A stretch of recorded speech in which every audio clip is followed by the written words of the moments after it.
Pendant la Seconde Guerre mondiale, chaque cinquième soldat mourut, 20 millions d'hommes transformés en chair à canon. Des jeunes instants à jeunes de 20 ans, de temps forcés d'attaquer sans même des fusils, attendant d'arracher les armes des cadavres de camarades. Imaginez la terreur, balles qui sifflent, vos premiers amis qui tombent morts, et vous pourriez même ne pas tenir une arme. Mais qu'arrivait-il quand la famine les poussait au cannibalisme? Pendant la Seconde Guerre mondiale, le plus grand combat armé de l'histoire, environ 110 millions de soldats ont servi sur des champs de bataille à travers le monde. Plus de 20 millions d'entre eux sont morts ou ont péri en étant capturés. C'est environ un soldat sur 5. Cela montre le prix énorme que cette guerre a exigé en vies humaines. Chaque jour, ces personnes devaient lutter non seulement contre l'ennemi, mais aussi contre des conditions difficiles.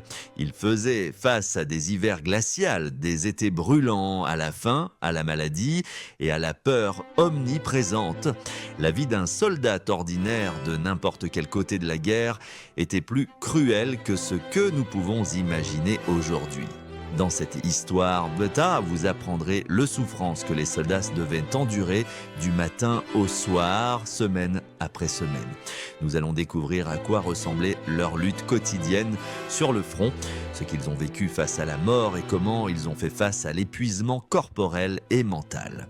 Pour de nombreux jeunes hommes, leur histoire de guerre a commencé par une convocation. Souvent, ils n'avaient même pas encore célébré leur 20e anniversaire et ils devaient déjà enfiler un uniforme. Beaucoup se sont engagés, remplis d'idéaux, d'excitation patriotique ou d'inquiétude face à l'inconnu, mais ils ont rapidement découvert que la véritable guerre n'avait rien à voir avec les affiches de recrutement romantique.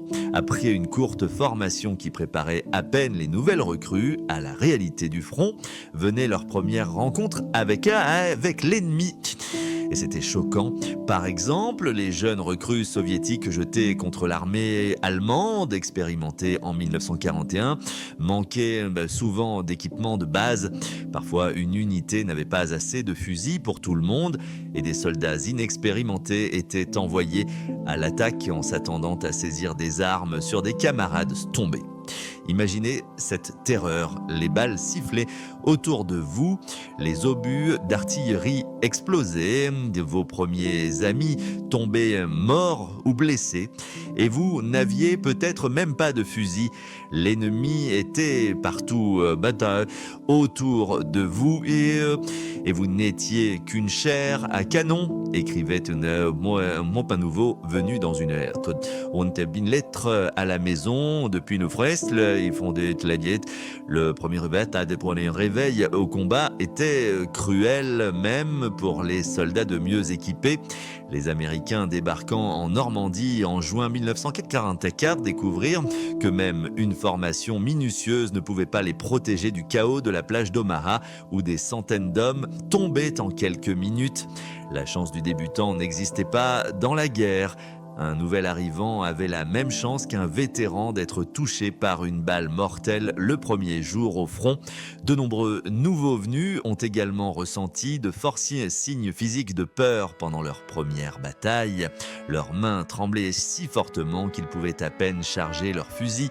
D'autres vomissaient ou se faisaient même dessus de terreur. Dans une telle situation écrasante, ce n'était pas anormal, même si beaucoup de jeunes hommes se sentaient honteux.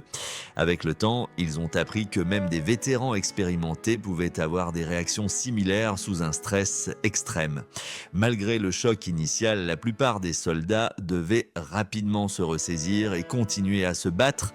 Nous verrons bientôt à quoi ressemblait leur vie quotidienne lorsque le combat s'apaisait et que la lutte incessante pour la survie dans les tranchées commençait. Lorsque l'enfer des éclats d'obus ne faisait pas rage et que le combat immédiat n'avait pas lieu, les soldats faisaient face à un autre ennemi. La routine monotone et souffrante de la vie en première ligne.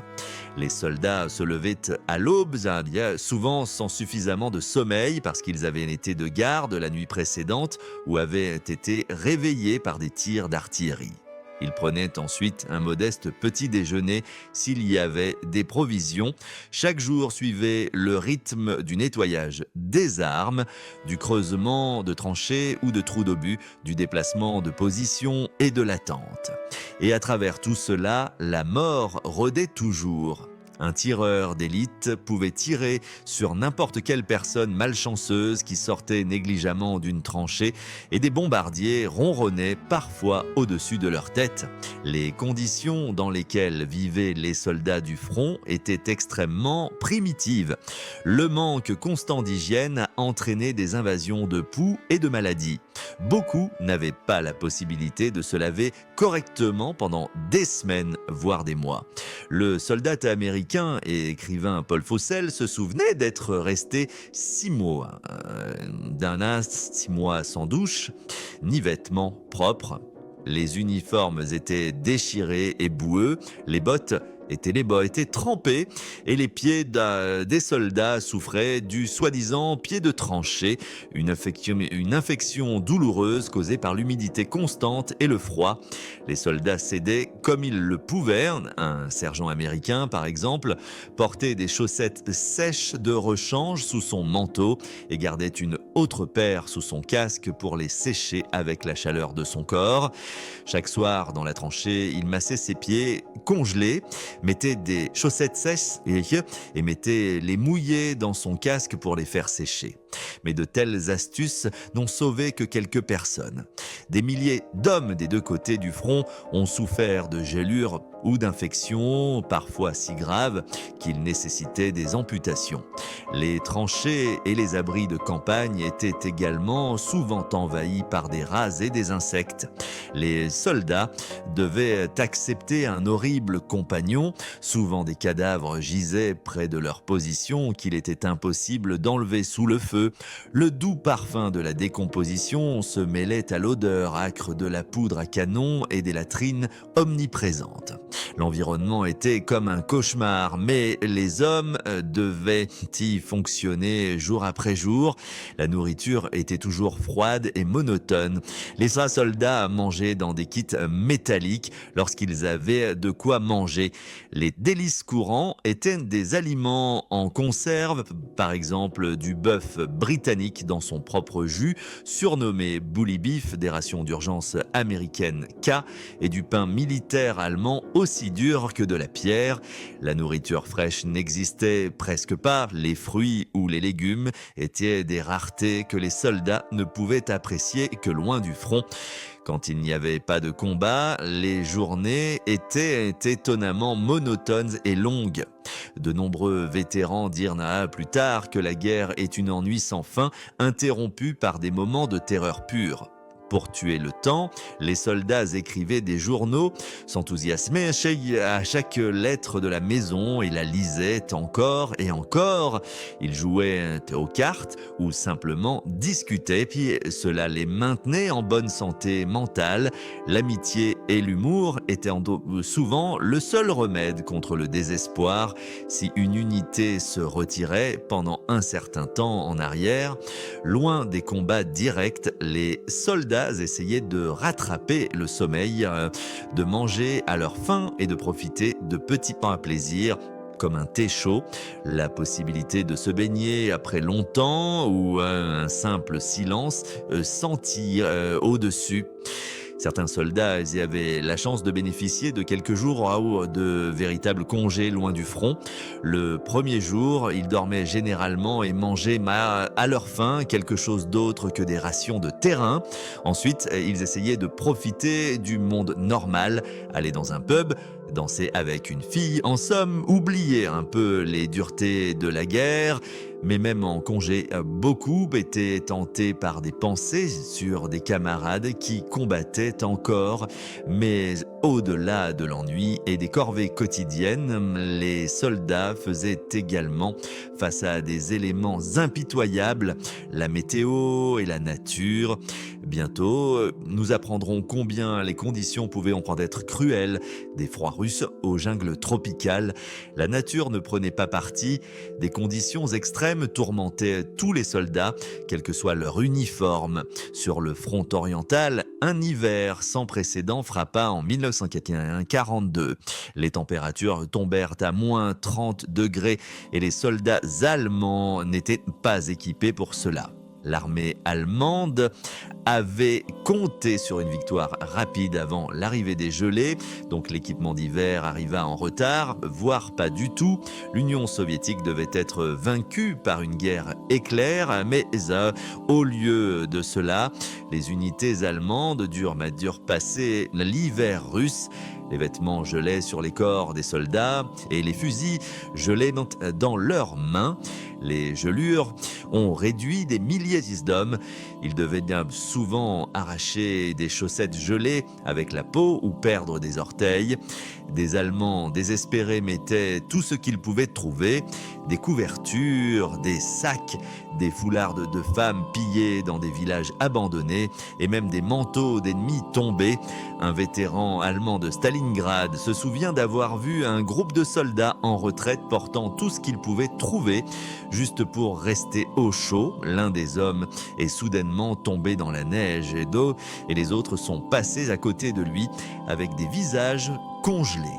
Comme s'ils ne remarquaient même pas qu'il était mort, ils étaient tellement engourdis par l'épuisement et le froid.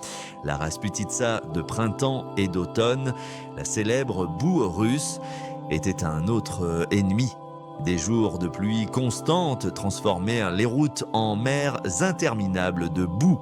Les véhicules s'enlisaient jusqu'aux essieux, les chevaux veaux et les hommes traversaient l'argile collante, ce qui retardait les approvisionnements et isolait les unités.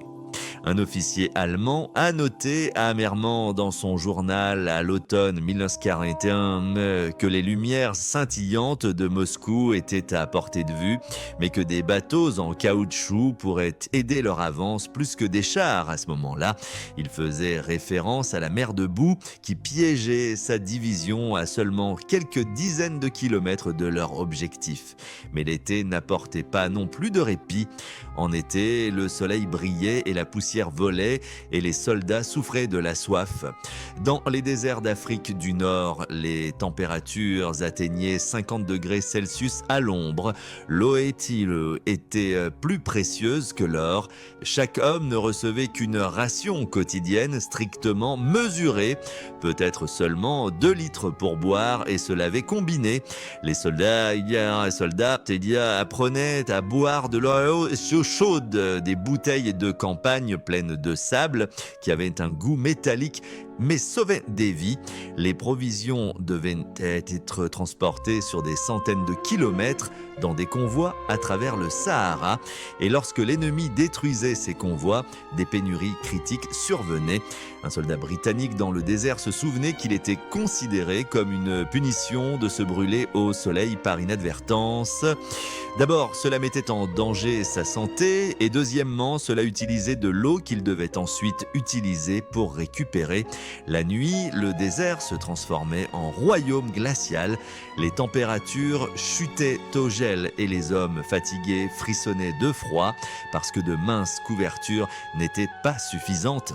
Les véhicules dans le désert souffraient tout autant que les hommes. Le sable fin pénétrait dans les moteurs et les armes principales. L'équipement surchauffait et les pneus de camions explosaient sur le sol brûlant. La tempête de sable durait des heures et était également redoutée.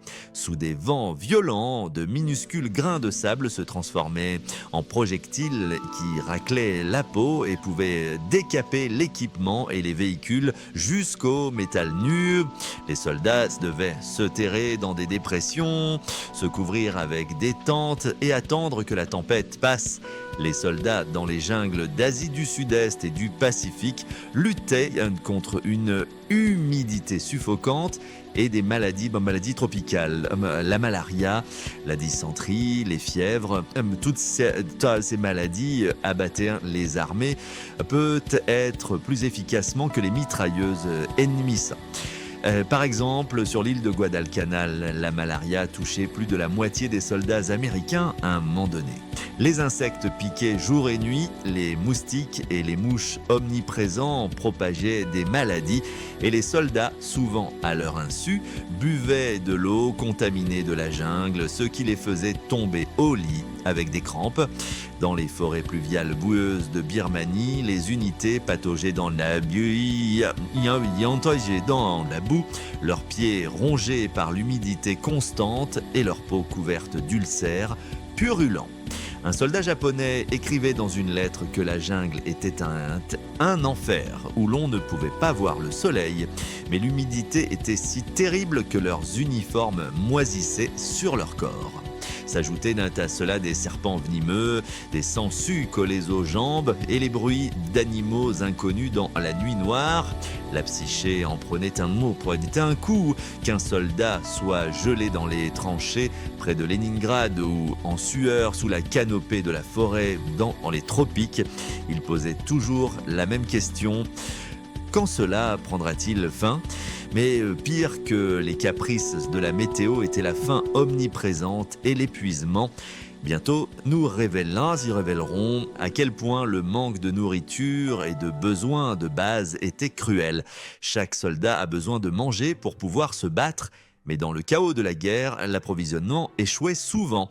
La faim devenait un compagnon constant au front. Les rations étaient limitées partout, mais vers la fin de la guerre, dans de nombreuses armées, elles se réduisaient à des portions ridicules. Par exemple, les soldats allemands encerclés à Stalingrad ne recevaient qu'environ 50 grammes de pain par jour en décembre 1942, c'est moins qu'une tranche. Des hommes désespérés mangeaient ce qu'ils pouvaient. D'abord, les chevaux devenaient leurs victimes. Dès qu'un des chevaux de trait s'effondrait d'épuisement ou était touché par des éclats, les soldats le dépeçaient immédiatement et divisaient la viande en pots. Après les chevaux venaient d'autres animaux, rats, chats et chiens. Un sergent allemand décrivait une scène glaçante dans une lettre à sa femme à la fin de 1942. Hier, nous avons eu une bouteille de vodka. Nous venions de tuer un chien errant et la vodka s'accordait parfaitement avec cela. Chérie, j'ai personnellement tué et cuisiné 4 chiens et une fois même une pie. Ce soldat décrivait cyniquement son horrible menu comme si c'était normal. Mais dans la même lettre, il reconnaissait également qu'il considérait Stalingrad comme un enfer vivant et une fosse commune pour toute sa division. La famine détruisait progressivement les corps et le moral. Les hommes s'affaiblissaient, leur immunité chutait et ils perdaient la volonté de se battre. Il y avait même des cas de cannibalisme. Un médecin de campagne de la 6e armée a enregistré que certains soldats morts avaient été trouvés ouverts avec des muscles arrachés à leur corps. Des camarades affamés, désespérés, avaient découpé même les dernières miettes de viande. Ce sont des cas extrêmes de désespoir complet. Plus courant étaient les soldats tombant malades à cause de la consommation de choses avariées ou totalement impropres. Dans les hôpitaux de campagne de Stalingrad, des milliers de soldats mouraient lentement de faim et de maladies, les médecins ne pouvant rien faire pour eux. Même les Alliés ne mangeaient pas comme des rois, bien qu'ils aient dans un mieux logistique. Par exemple, les unités de la 101e division aéroportée américaine, encerclées par les Allemands à Bastogne en hiver 1944, ont dû survivre avec des demi-rations pendant plusieurs jours jusqu'à ce que les colonnes d'approvisionnement traversent les lignes ennemies. Les Britanniques dans le désert se contentaient de nourriture en conserve et de biscuits pendant des mois, recevant une tasse de thé traditionnelle servie, froide et sans sucre. Les soldats soviétiques, au début de la guerre, souffraient souvent de la faim lors de retraites chaotiques parce qu'ils perdaient des dépôts d'approvisionnement et des territoires fertiles. Certains écrivaient à la maison qu'ils se battaient pour un morceau de pain aussi férocement qu'ils combattaient les Allemands. Pendant le siège de Leningrad, soldats et civils mangeaient une soupe faite d'herbes et de morceaux de cuir. Les rations de pain quotidiennes y tombaient à 125 grammes et même cela contenait de la sure de bois pour donner du volume au pain. La malnutrition permanente conduisait à un épuisement complet du corps. Les soldats au front étaient souvent aussi maigres que des os avec des visages creux et des yeux cernés. La force s'est rapidement estompée. Un soldat italien en Russie a noté « Nous n'avons même plus la force de lever nos fusils, nous sommes tellement affaiblis par la faim et le froid. » On pourrait penser que dans un tel état, personne ne pourrait se battre, mais la guerre n'attendait pas qu'un soldat soit nourri ou reposé. Bientôt, nous parlerons de ce qui se passait lorsqu'un soldat affamé et fatigué devait à nouveau faire face à l'ennemi, mais la plus grande cruauté se cachait dans le combat réel. Lorsque le tir commençait et qu'un soldat sortait de son trou d'obus pour attaquer, il entrait dans un monde où seule la loi de la survie du plus fort régnait. Le conflit de la Seconde Guerre mondiale atteignait une intensité inconnue. Les mitrailleuses crachaient des centaines de balles à la minute. Les obus d'artillerie déchiraient les corps et de longues salves de lance-roquettes, les fameuses Katyusha, pouvaient ravager une bande de terre entière en quelques instants. Dans un tel enfer, un individu non protégé n'avait d'autre choix que de se recroqueviller dans un cratère ou de rester couché à terre et de prier pour que aucun éclat ne le touche. La pure chance décidait souvent. Un vétéran a justement noté que sur le champ de bataille, la chance c'est la seule différence entre la vie et la mort. Le combat rapproché était un complet déni de la civilisation.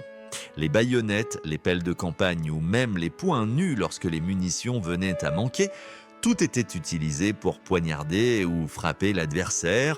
Dans de tels combats, la guerre ne connaissait aucune pitié. Surtout sur le front oriental, une attitude implacable prévalait. L'ennemi n'était pas de confiance et les prisonniers étaient souvent immédiatement éliminés.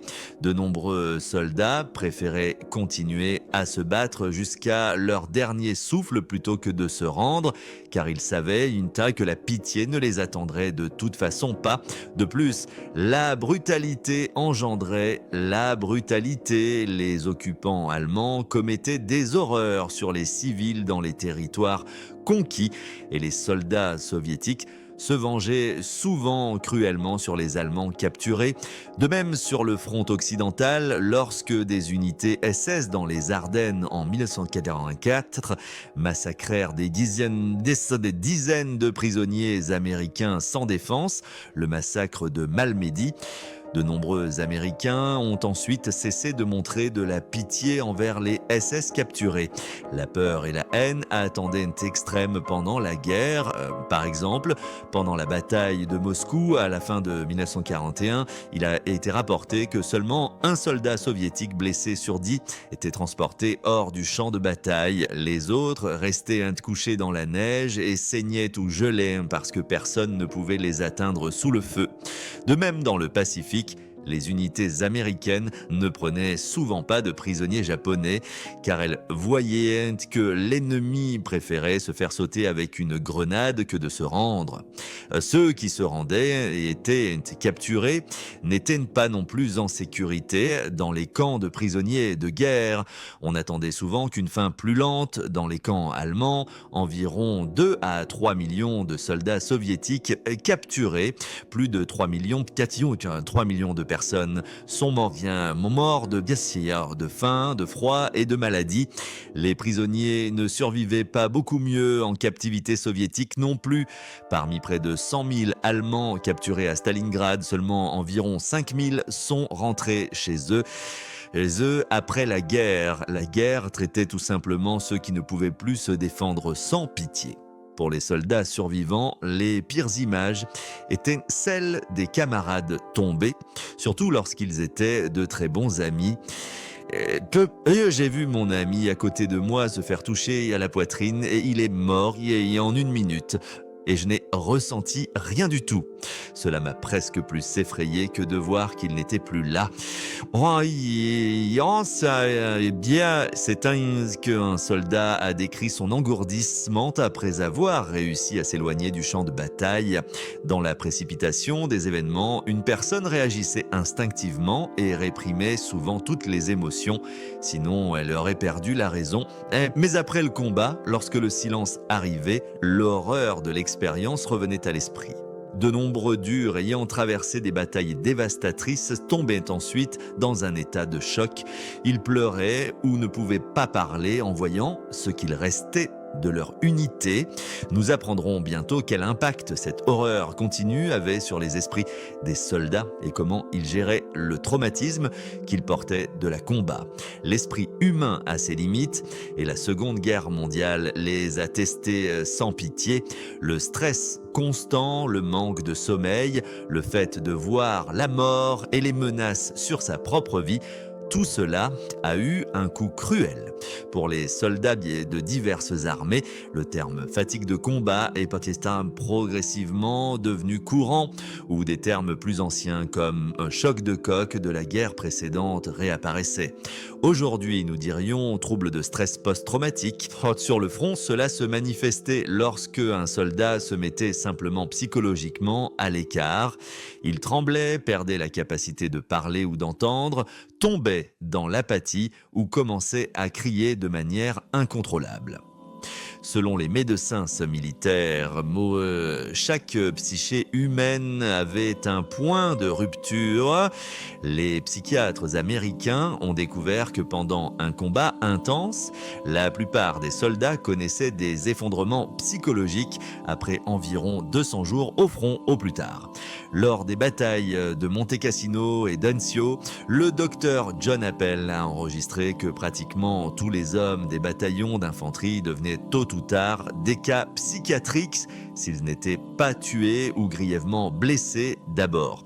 Donc une crise nerveuse attendait tout le monde. Au cours de la Seconde Guerre mondiale, juste dans l'armée américaine, un demi-million de soldats ont souffert de problèmes psychologiques si graves qu'ils ont dû être retirés du front. Cela représentait environ 40% de toutes les évacuations médicales, un chiffre énorme qui a même surpris le commandement. Et nous parlons d'armées alliées qui avaient des congés réguliers et des rotations d'unités du combat au repos. Dans l'armée rouge ou la Wehrmacht allemande, où les soldats combattaient souvent jusqu'à tomber ou être gravement blessés, le stress interne devait être encore plus aigu, même si les effondrements psychologiques n'étaient pas évoqués là-bas. Au lieu de cela, ces hommes étaient souvent étiquetés comme des simulateurs ou des lâches. Les soldats essayaient de faire face à la pression psychologique de diverses manières. Certains se tournaient vers l'alcool, par exemple dans l'armée rouge, le soi-disant sang de première ligne au TCC était attribué 100 grammes de vodka par jour en tant que stimulant nerveux. Mais en réalité, la vodka n'engourdissait les sens que temporairement. Parfois, la musique ou l'humour aidaient. Les soldats chantaient des chansons rustiques, racontaient des blagues de tranchées pleines d'humour noir, souvent aux dépens de leur propre commandement, et rédigeaient des lettres à la maison où ils minimisaient la réalité afin de ne pas effrayer leur famille. Il arrivait souvent qu'un soldat ait un tic, une crise de pleurs ou des rires hystériques qu'il ne pouvait pas arrêter. L'âme cherchait une issue. Lorsque quelqu'un ne pouvait vraiment plus continuer, on l'emmenait dans une station de soins en campagne à l'arrière. Là, les médecins administraient des injections calmantes et lui permettaient 2 à 3 jours de sommeil loin du tonnerre des batailles. Souvent, le soldat se calmait alors et réalisait en relative paix qu'il devait continuer. Si ce n'était pas pour lui, alors pour les camarades qui dépendaient de lui. Une telle personne, rétablie dans des limites après quelques jours, retournait au front. D'autres ne se rétablissaient jamais. Après la guerre, de nombreux vétérans souffraient de cauchemars, d'anxiété et d'épisodes post-traumatiques pendant de nombreuses décennies encore. Bientôt, nous révélerons encore un autre aspect de la cruauté de la vie des soldats. Non seulement l'ennemi, mais leur propre armée pouvaient également punir sévèrement toute hésitation. Examinons donc la discipline et les punitions qui maintenaient des hommes épuisés au combat. Les armées en guerre utilisaient également des outils de leur propre intimidation pour maintenir le moral et l'obéissance. La désertion, la lâcheté ou le refus de se battre étaient punis sévèrement et à titre d'exemple dans des cas extrêmes, même par des sentences de mort appliquées immédiatement sur place. Par exemple, dans la Wehrmacht de Hitler, environ 15 000 soldats allemands ont été exécutés pendant la guerre pour désertion, propagation de la panique ou refus de se battre. Les nazis ont eu recours à des punitions sévères de plus en plus souvent à mesure que leurs soldats devenaient plus épuisés et que les perspectives de victoire s'estompaient. À la toute fin de la guerre, encore en mai 1945, le général Schörner fit pendre les derniers lâches qui voulaient y fuir sur le front oriental. En revanche, l'armée britannique n'a pas exécuté un seul soldat pour désertion durant toute la Seconde Guerre mondiale et les Américains un seul, le célèbre cas d'Eddie Slovic. Mais l'Union soviétique avait probablement le système le plus sévère. Staline a émis l'ordre NDG 227 en juillet 1942, connu par le slogan « Passe un pas en arrière » qui interdisait le retrait sous peine de mort. En même temps, il a institué des soi-disant détachements de blocus, des unités placées derrière leurs propres soldats, dont la tâche était de tirer sur quiconque retournait pendant une attaque. Au cours des premiers mois de ces mesures, selon les rapports, plus de 1000 soldats ont été fusillés et des dizaines de milliers d'autres envoyés à des bataillons de punishment. Les bataillons de punition étaient composés d'offenseurs, des déserteurs, des soldats ayant violé la discipline ou même des condamnés transportés depuis des goulags. Le commandement soviétique déployait ses détachements dans les sections les plus dangereuses du front, pratiquement vers une mort certaine. Par exemple, pendant la libération de Kiev en 1943, des soldats de bataillons de punition étaient envoyés comme boucliers humains devant l'armée régulière. Sur 10 000, seuls quelques centaines ont survécu, et on estime que les tribunaux militaires soviétiques ont eu jusqu'à 58 000 de leurs propres soldats exécutés pendant la guerre, une horreur sans parallèle. Pour comparaison, l'armée française a prononcé 102 sentences de mort et les Britanniques 40, rarement appliquées. La dictature totalitaire poussait la cruauté envers son propre peuple au plus loin. Un autre type de discipline sévère prévalait dans l'armée japonaise. Là, la punition physique était une occurrence quotidienne. Les sous-officiers giflaient et battaient systématiquement les soldats pour la moindre offense ou simplement à leur bon vouloir. Les soldats japonais étaient élevés pour une obéissance absolue et un dévouement fanatique envers l'empereur. Ils étaient enseignés que se rendre était la plus grande honte et que l'ennemi était inhumain et les torturerait après la capture.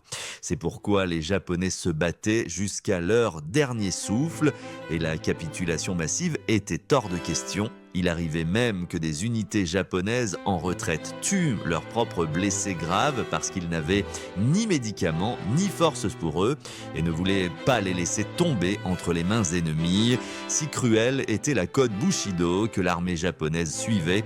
En partie pour ces raisons, les soldats japonais commettaient des atrocités terribles sur des civils et des prisonniers, surtout en Chine et en Corée, dans un contexte de totale insensibilité à la vie des autres. De nombreux témoins de la campagne japonaise en Chine ont décrit comment, après environ un an de déploiement, les soldats perdaient toute retenue. Il considérait le meurtre d'une personne chinoise désarmée comme un sport et quelque part des entraînements à la baïonnette avaient un lieu sur des prisonniers vivants. Tout cela était également le résultat d'une pression énorme que la propre machine militariste de chaque soldat lui imposait pour le transformer en une machine sans cœur. Ceux qui n'obéissaient pas étaient eux-mêmes écrasés sans pitié.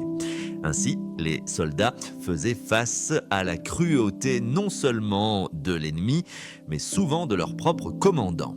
En fin de compte, il semble que la guerre elle-même était le plus grand ennemi de tous. En conclusion, réfléchissons à ce que nous pouvons tirer du destin de ces soldats aujourd'hui. Mai 1945. Sur une place bombardée quelque part en Europe centrale, assis se trouve un soldat de 20 ans, d'un premier temps dans un uniforme en lambeaux. Il s'appuie contre un mur de maison fissuré, un casque rayé sur ses genoux. Son nom est Michael et il a survécu au pire conflit de l'histoire. Dans ses yeux brille l'expression lointaine de quelqu'un qui a trop vu de souffrance. Des souvenirs défilent dans sa tête, des amis tombés à ses côtés au combat, des nuits d'hiver où il avait tremblé de froid dans les tranchées près de Leningrad, des ampoules aux pieds aux marches sans fin, la faim et la soif qui l'avaient tourmenté durant des semaines entières, les cris des blessés qui le réveillaient de son sommeil. Michael ressent un soulagement que l'enfer est terminé, mais aussi un vide. La guerre lui a volé 5 ans de sa vie, de nombreux amis et des illusions. Maintenant, il doit retourner chez lui dans un monde qui ne comprendra peut-être jamais pleinement ses expériences. Michael se lève lentement et s'avance vers une nouvelle vie. Dans son cœur, il promet de ne jamais oublier ses camarades tombés. Les histoires des soldats de première ligne de la Seconde Guerre mondiale sont à la fois terrifiantes et fascinantes. D'une part, elles révèlent à quel point l'esprit humain peut être extrêmement résilient face à des épreuves inimaginables. Des millions d'hommes et de femmes, car des femmes ont également servi dans des corps de soutien et parfois armés, ont enduré ce que personne n'aurait pu imaginer auparavant. Et beaucoup d'entre eux ont conservé leur humanité, leur amitié et leurs espoirs malgré l'enfer qui les entourait. D'autre part, nous ne devons pas oublier que la guerre est la création la plus violente et cruelle de la civilisation humaine. Les destins des soldats de 1900 à 1945 nous rappellent encore aujourd'hui quel prix les individus paient pour les ambitions politiques, et les idéologies qui déclenchent des guerres. Après la Seconde Guerre mondiale, le monde a tenté d'apprendre. On a commencé à porter plus d'attention aux droits des prisonniers prisonniers de guerre. En convention de Genève, car durant la Seconde Guerre mondiale, des millions de soldats sont morts en captivité. Le traumatisme psychologique des vétérans a également été mieux compris. Les médecins militaires d'aujourd'hui savent déjà ce qu'est le stress post-traumatique et les armées ont des systèmes de rotation et de congés afin de ne pas exposer les soldats à un déploiement continu comme auparavant. Le progrès technique a assuré que les soldats disposent de meilleurs équipements, de médicaments, de suffisamment de nourriture et d'autres soutiens. Bien qu'ils souffrent encore du froid ou de la chaleur sur le terrain, mais la guerre ne sera jamais une promenade de santé. Même dans les conflits actuels, les soldats ressentent la peur, perdent des amis et ramènent chez eux des cicatrices sur leur corps et leur âme. Souvenons-nous donc des histoires des générations passées de combattants, en particulier de celles de la Seconde Guerre mondiale, peu importe où ils ont combattu, y compris des milliers de Tchécoslovaques dans des unités étrangères. Cela reste l'expérience de guerre la plus sanglante et la plus grande de l'humanité. Souvenons-nous que